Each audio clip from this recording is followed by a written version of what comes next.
Hello student, आज हम पढ़ेंगे क्लास 11th में चैप्टर 3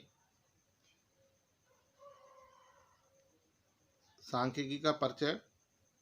सो स्टार्ट करते हैं हम सांख्यिकी का परिचय, इंट्रोडक्शन ऑफ स्टैटिक्स।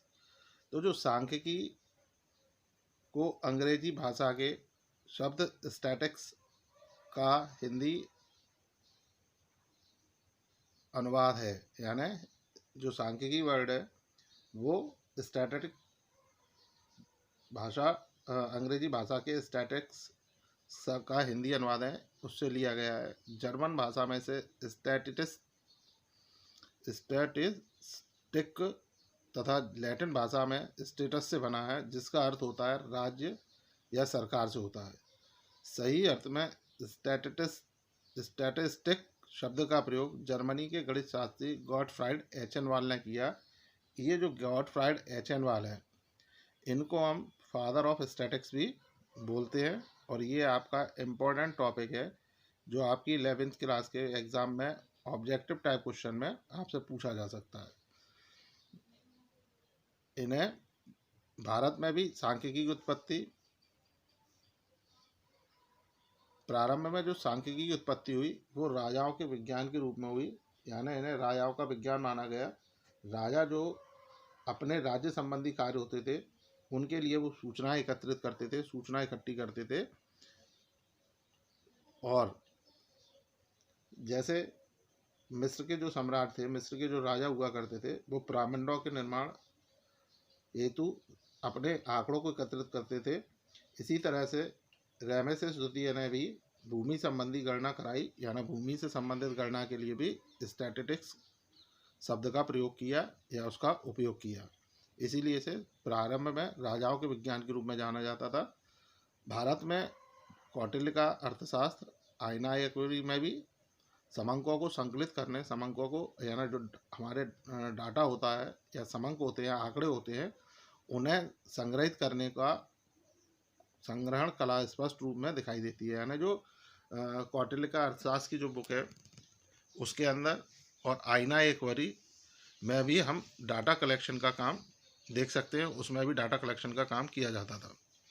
जैसे जैसे हम आगे बढ़ते गए, समय आगे बढ़ता गया, वैसे वैसे सांख्यिकी का प्रयोग कई क्षेत्रों में किया जाने लगा।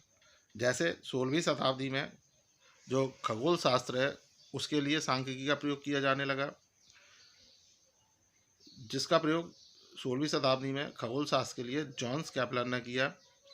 17वीं शताब्दी में जीवन समंक क्षेत्रों में प्रयोग किया जाने लगे, यानी स्टैटिक्स का यूज 17वीं शताब्दी में जीवन लाइफ के जो डाटा हैं जीवन समंक के रूप में इसका प्रयोग किया जाने लगा। 18वीं शताब्दी में भी इसका प्रयोग गणित के रूप में किया गया, गणित के क्षेत्र में इसका प्रयोग किया गया।